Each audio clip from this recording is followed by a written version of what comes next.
नमस्कार मंडळी. तर आज आपण बघणार आहोत बाप्पासाठी उकडीचे मोदक. तर त्यासाठी लागणारं साहित्य आपण बघूया. इथे आपल्याला लागणार आहे ओलं खोबरं, गूळ, वेलची पावडर, खसखस, तांदळाचं पीठ, साखर, दूध, तूप, मीठ आणि पाणी. तर आपण आधी सारण करून घेऊया. सारणासाठी इथे कढईमध्ये मी 2 चमचे तूप घातलेलं आहे. तुम्ही तुमच्या सारणाच्या अंदाजानुसार तूप घालू शकता. माझं इथे 1 वाटी ओलं खोबरं आहे, त्यासाठी मी 2 चमचे तूप घातलेलं आहे. तूप थोडंसं गरम झाल्यानंतर त्यामध्ये आपल्याला ओल्या खोबऱ्याचा कीस घालायचा आहे. छान हलवून एकत्र करून घेऊया आपण.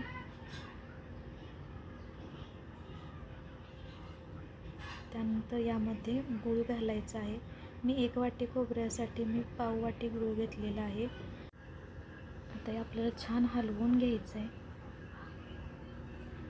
मस्तपैकी आता एकत्र करून घ्यायचं आहे आपल्याला.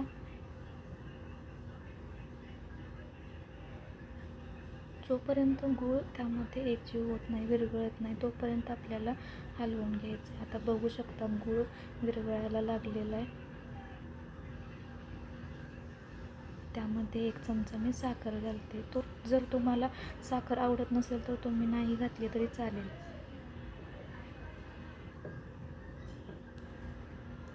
तुम्ही बघू शकता सारणामध्ये सगळं एकजीव झालेलं आहे.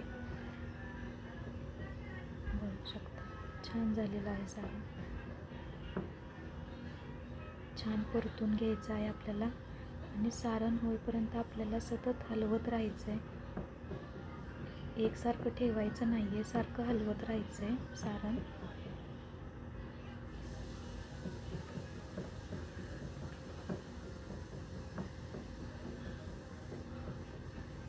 खूप सुंदर मोदक होतात उकडीचे या.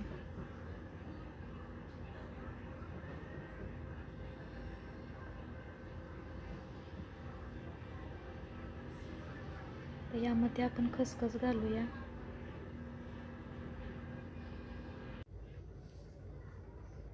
आता सारण छानपैकी परतून घ्यायचं आहे.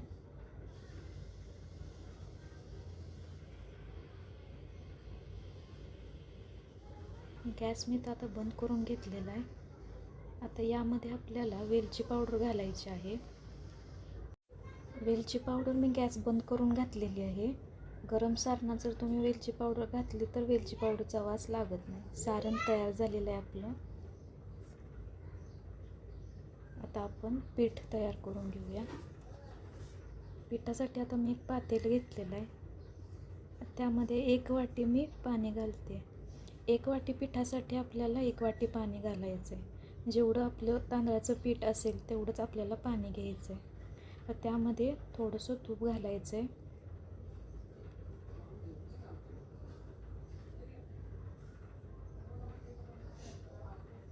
आणि चवीपुरतं मीठ घालायचं आहे आता.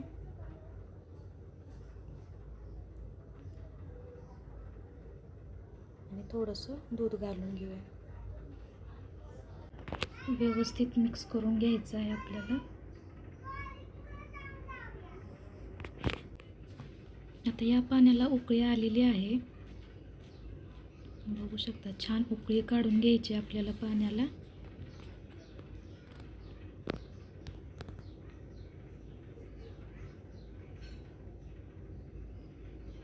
पाण्याला उकळी आल्यानंतर आपल्याला त्यामध्ये आता आपण इथे 1 वाटी तांदळाचं पीठ घालून घेऊया.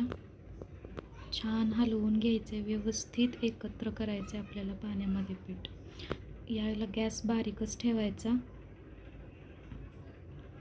पीठ एकत्र करून झाल्यानंतर गॅस बंद करून आपल्याला 5 मिनटं झाकून ठेवायचं आहे पीठ. आता हे पीठ आपल्याला 5 मिनटानंतर काढून घ्यायचं आहे एका कशात तरी पसरट भांड्यात, ज्यामध्ये तुम्ही पीठ मळणार असाल त्यात. आता हे पीठ आपल्याला स्मॅश करून घ्यायचं आहे. तुमच्याकडं जर स्मॅशर असेल तर तुम्ही स्मॅशरने सुद्धा करू शकता. माझ्याकडे नाही आहे त्यामुळे मी वाटीनं करते.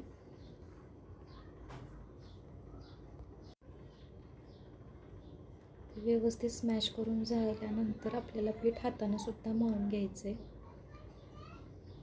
बघू शकता स्मॅश करून झालेलं आहे. आता मी हाताने मळून घेते. जसं आपलं पिठाचा डो असतो तसं आपल्याला पीठ मळून घ्यायचं आहे. पीठ बघा किती छान मऊ झालेलं आहे.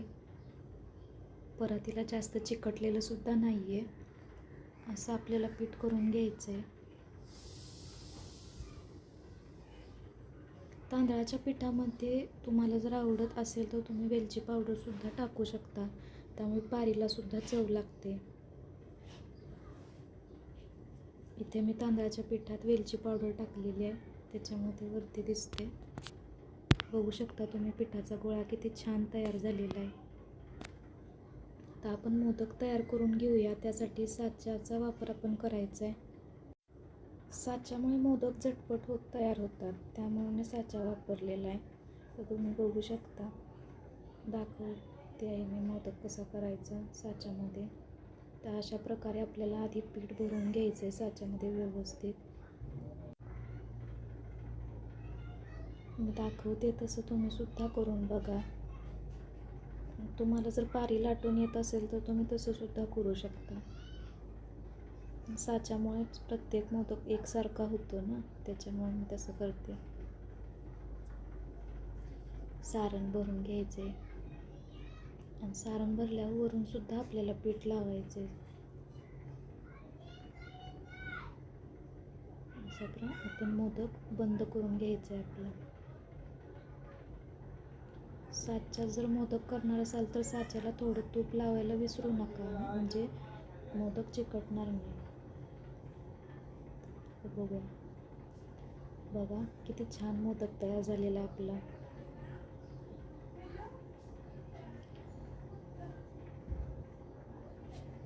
तर अशाच प्रकारे आपण बाकीचे सुद्धा मोदक तयार करून घेणार आहोत.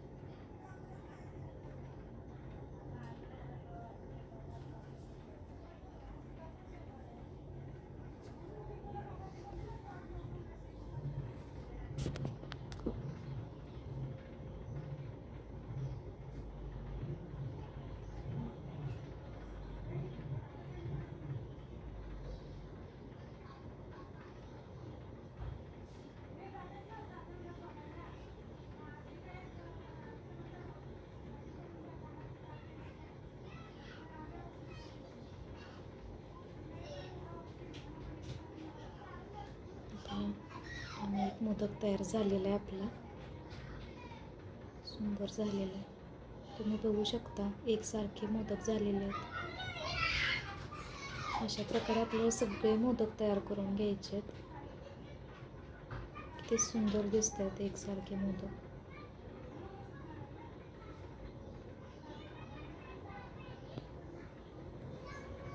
मोदक उकडून घेणार आहोत, त्यासाठी आधी आपल्याला त्याच्यावर तुपाची धार सोडून घ्यायची आहे. माझ्याकडे स्टीमर नाही म्हणून मी पातेलं वापरले. आता हे मोदक आपल्याला 15 ते 20 मिनिटं उकडायला ठेवायचे आहेत. तर 20 मिनिटं मी ठेवलं होतं उकडायला. बघू शकता छान उकडलेले आहेत आपले मोदक, सुंदर झाले. आता हे आपण एका प्लेटमध्ये काढून घेऊया.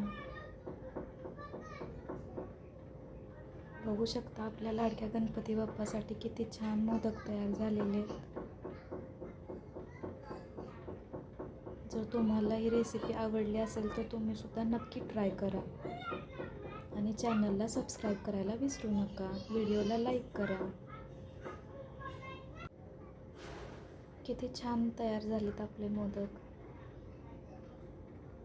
गणपती येत आहेत ना, त्या गणपती बाप्पासाठी छान छान अशा प्रकारे मोदक तयार करून नक्की बघा. गरम गरम मोदकावर तुपाची धार सोडून खायला खूप छान लागतात. तुम्ही बघू शकता आपला मोदक किती मऊसूत झालेला आहे. खूप छान सॉफ्ट झालेला आहे. चवीला सुद्धा अप्रतिम झालेला आहे. नक्की ही रेसिपी ट्राय करून बघा.